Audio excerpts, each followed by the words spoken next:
I like boobs. Soul Calibur IV is kind of a weird game for me. I'm a big fan of fighting games, so I'm gravitating towards it. And there's a lot of things to like about it as a fighting game, but at the same time, there's a lot of stuff that once you get in there and start digging around that really just kind of pushed me away from it. It felt like every time I liked the game, there was like one thing on the next screen right there saying, no, just turn it off, stop playing. So that kind of push and pull really stayed with me throughout the entire game, and I was left feeling, I don't know, a little indifferent about the whole thing.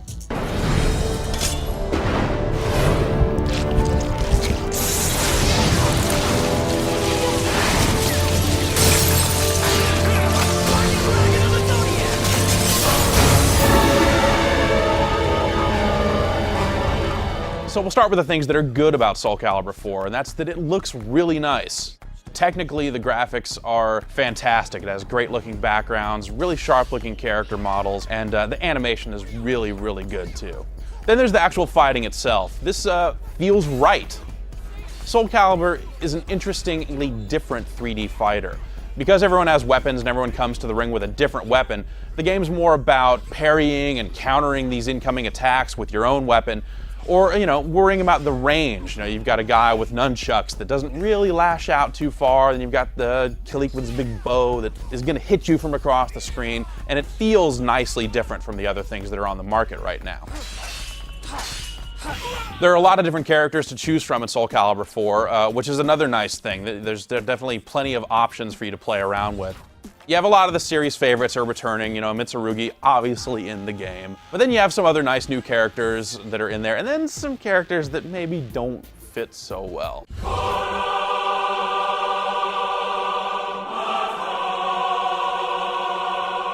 Which brings me to the part where I'm kind of conflicted about everything in Soul Calibur IV. The inclusion of Star Wars dudes in Soul Calibur doesn't really make much sense, and since they're not presenting it as some big crazy crossover game, there's no real reason for them to fit in other than, well, they want to try to get more people to play a Soul Calibur game and more people to buy it.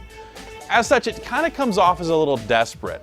The characters themselves don't really fit into the universe, and if you're like really big into Star Wars, I guess I could see you maybe getting off on the thrill of having Yoda or having Darth Vader, but they never meet because there's only one in each version of the game. So until they actually stop lying about the downloadable content thing and put them in the other game, you're never really gonna get what you actually want out of those Star Wars dudes. The inclusion of the Apprentice from The Force Unleashed at least gives you another guy with a lightsaber to mess around with, but he's not really what you want out of a Star Wars thing either. That kind of weird, creepy, desperate feel also factors into Ivy. Ivy's always been pretty much naked, but there's something about her that seems more nakeder this time, and I don't want you to get the wrong impression about me and think that I'm only into explosions. I like boobs. There, I said it. I hate to be the controversial one, but boobs are awesome. But there's a limit. There's a line. Ivy is over this line. It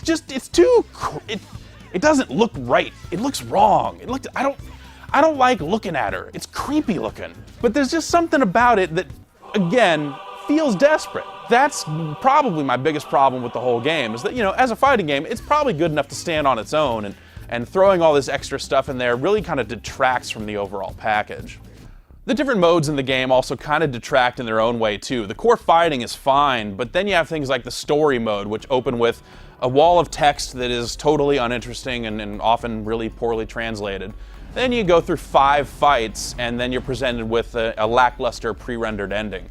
These aren't the wacky, crazy Tekken endings you've come to know and love. The Soul Calibur endings are just kind of like, hey, I got the sword! It's evil. Credits. That's kind of lame. There's some other interesting stuff in there that has its ups and downs, like the ability to customize your characters, and you can unlock different parts, and you can either play dress up with the existing Soul Calibur characters, or just go in and create your own guy from scratch, and then assign one of the existing Soul Calibur fighting styles to your dude. So there's some versatility there. At the same time, this stuff kind of gets in the way because all the different equipment you put on has statistics with it. Generally, you kind of want to build a really strong character which has you ending up looking like crap. Like you just mixed a bunch of different junk together and there's really no cohesion there. So I always ended up creating two different versions of a character. The one that like looks good and sounds right and all this stuff, and then the crappy looking one that I wanted to take into the modes where the equipment actually mattered. So that's kind of weird.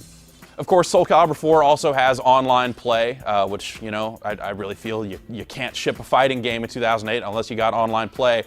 And it seems like it works fine. Soul Calibur is a game that definitely could get pretty frame specific, and there may be some cases where you feel like you should have blocked something and you didn't, or you know, you might run into a laggy match here and there. But the benefits of being able to find competition and play them outweigh maybe the nerdier aspects of counting frames and being way into 3D fighting.